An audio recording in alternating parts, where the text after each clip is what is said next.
बच्चों हम लोग सेक्शन ई पर आ चुके हैं। केस स्टडी बेस्ड क्वेश्चंस हैं।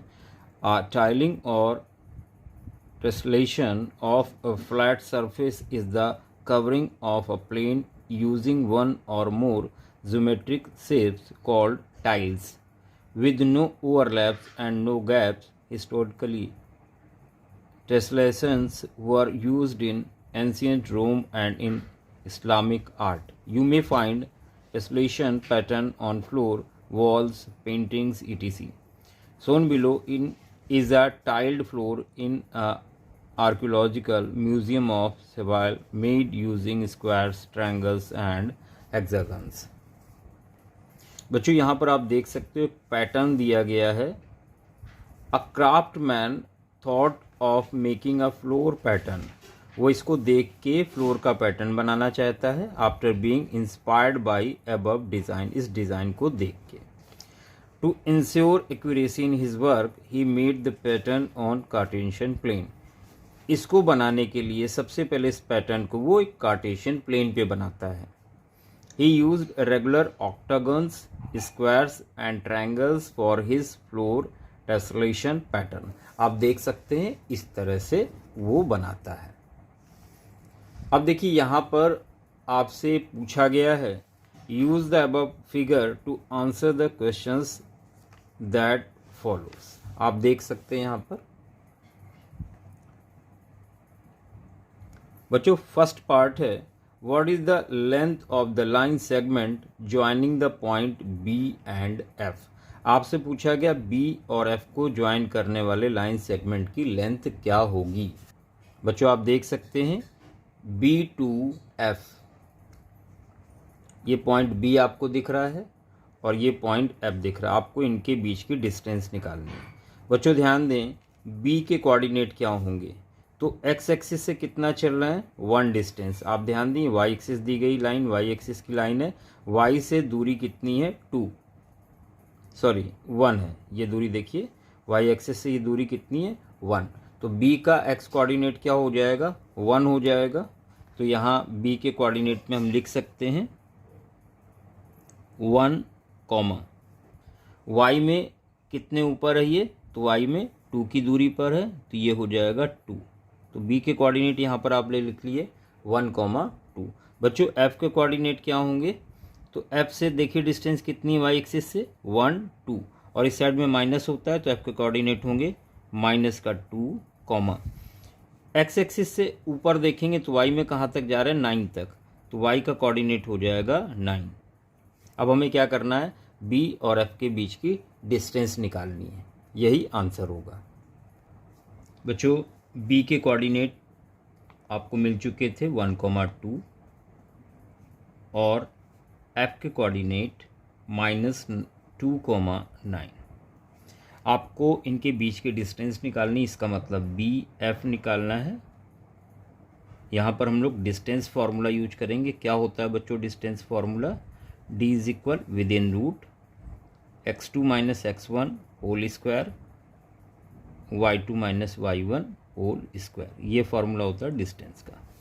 बच्चों ये x1 है, y1 है, x2 है, y2 है, तो आप लिखेंगे x2 यानी -2 - 1 whole square plus y2 9 - 2 whole square. बच्चों यहाँ पर ये आ जाएगा 2, 1, 3 का स्क्वायर 9 प्लस 9 - 2 7 का स्क्वायर 49। तो आंसर आ जाएगा √58 यूनिट्स। यही फाइनल आंसर है पहले पार्ट का। बच्चों अच्छे से क्लियर हो गया होगा आपको फर्स्ट पार्ट। चलिए सेकंड पार्ट की तरफ चलते हैं। बच्चों सेकंड पार्ट में कह रहा है centre Z of figure will be the point of intersection of the diagonal of quadrilateral WXOP। WXOP इनको हमने ज्वाइन करा दिया, इनको हमने इस तरह से ज्वाइन करा दिया। बच्चों आपसे कह रहा है इनके ये जो WXOP ये क्वाड्रिलेटरल बन रहा है, इनके डायगोनल को हमने ज्वाइन कराया इस तरह से आपने इनके डायगोनल को ज्वाइन करा दिया। बच्चों यहाँ पे इनका जो सेंटर बन रहा पॉइंट ये Z है। आपसे कह रहा है कोऑर्डिनेट जेड के निकालो। बच्चों ध्यान दें, WXOP ये क्या बन रहा है, ये एक पैरेललोग्राम है और पैरेललोग्राम के डायगोनल एक दूसरे को मिड पॉइंट पे कट करते हैं। ठीक है, इसका मतलब अगर हम W और O के कोऑर्डिनेट हमें पता है तो हम आसानी से मिड पॉइंट के कोऑर्डिनेट निकाल सकते हैं, या X और P के पता है तो भी निकाल सकते हैं। बच्चों यहाँ पे W के कोऑर्डिनेट क्या होंगे, तो W आप देख सकते हैं कितनी दूरी पर है y एक्सिस से, तो आप ये देख लें यहाँ पर W का पहला कोऑर्डिनेट है -6 और ऊपर कितना चल रहे हैं, तो ये 2 पर चल रहे हैं, +2 होगा। और O की बात करें तो O यहाँ पर 5 पर है, x में डिस्टेंस 5 चल रहा है और y में कितना ऊपर है ये, तो यहाँ से आप देख सकते हैं 9। बच्चों आपको क्या करना है, इसके मिड पॉइंट के कोऑर्डिनेट निकालेंगे, वही जेड के कोऑर्डिनेट होंगे। तो चलिए स्टार्ट करते हैं सेकंड पार्ट। बच्चों सेकंड पार्ट जहाँ पर W के कोऑर्डिनेट हैं -6, 2 और O के कोऑर्डिनेट हैं 5, 9। जेड इनका मिड पॉइंट है, तो मिड पॉइंट के कोऑर्डिनेट क्या होते हैं, तो जेड का x कोऑर्डिनेट फार्मूला आप लगाएंगे मिड पॉइंट का x1 + x2/2। बच्चों ये हो जाएगा -6 + 5/2, यह आ जाएगा -1/2। दूसरा आप z के y कोऑर्डिनेट का फार्मूला लगाएंगे, ये हो जाएगा y1 + y2/2 यानी 2 + 9 11/2। बच्चों आंसर आ चुका है, z और इसके कोऑर्डिनेट हैं -1, 2 और 11, 2। ये बच्चों फाइनल आंसर है फर्स्ट पार्ट का, और ये आपका सेकंड पार्ट। चलिए बढ़ते हैं थर्ड पार्ट की तरफ। थर्ड में कह रहा है what are the coordinates of the point on y axis equidistant from A and G। बच्चों आपसे कह रहा है y एक्सिस पे कौन से पॉइंट हैं, तो पॉइंट हम सपोज कर लेते हैं 0, y, क्योंकि y एक्सिस पे x नहीं होगा। अच्छा A के कोऑर्डिनेट क्या है, तो A के कोऑर्डिनेट हम लोग निकाल चुके हैं, नहीं, हाँ देख लें इसमें A के कोऑर्डिनेट। बच्चों यहाँ पर आप A के कोऑर्डिनेट देख सकते हैं, x एक्सिस से दूरी कितनी है, 2 है, तो -2 हो जाएगा, y पे कितना चल रहे हैं, तो ऊपर भी चल रहे हैं 2, -2, 2 A के कोऑर्डिनेट हो गए। दूसरा पॉइंट आपको G बोल रहा है, तो G के कोऑर्डिनेट क्या होंगे,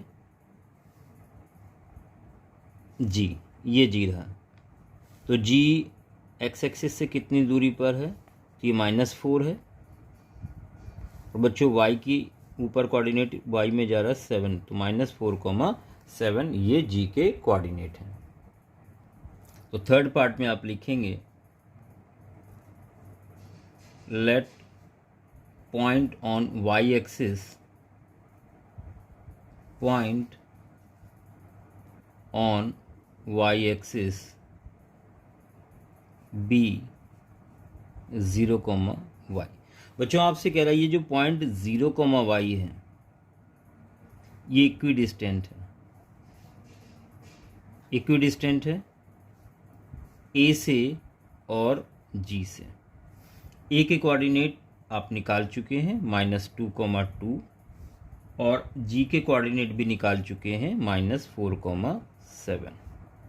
बच्चों ये इक्वल दिया हुआ है, मान लो ये पॉइंट हम नाम इसको दे दें K, तो AK और KG ये आपस में बराबर दिए गए हैं, तो आप लिखेंगे KA = KG।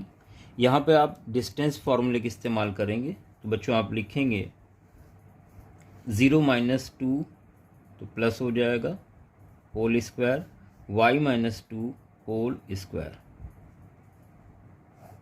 यहाँ पर 0 - 4 तो 0 + 4 होल स्क्वायर हो जाएगा, और y - 7 होल स्क्वायर।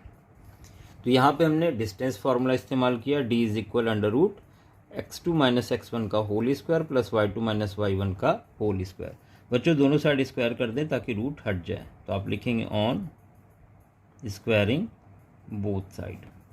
बच्चों रूट हट जाएगा, यहाँ 2 का स्क्वायर 4 मिलेगा, प्लस y माइनस 2 का होल स्क्वायर, तो a square plus b square minus 2ab।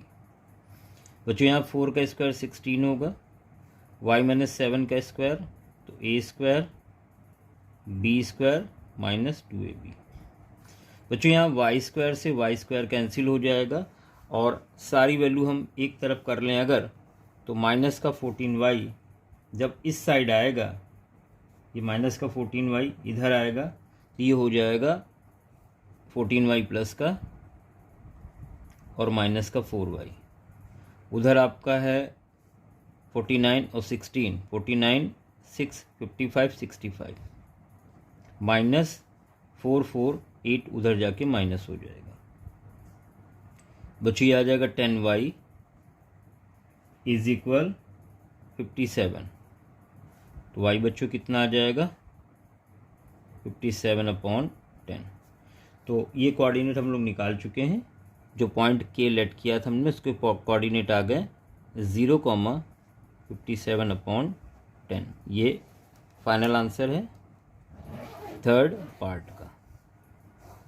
बच्चों क्लियर हो गया होगा आपको ये।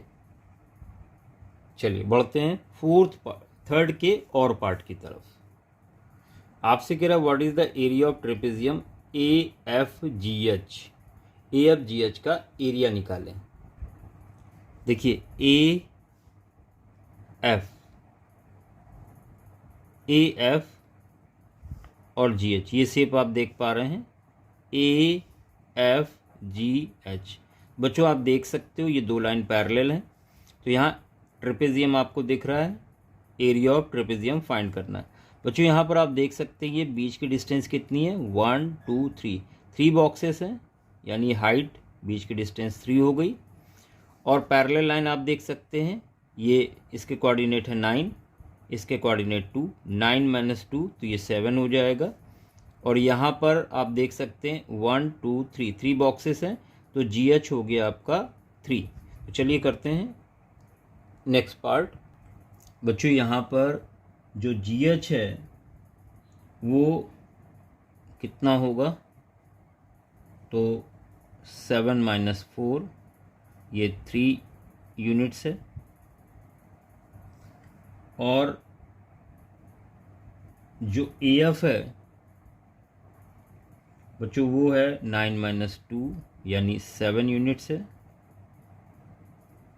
और जो हाइट है या डिफरेंस बिटवीन पैरेलल साइड,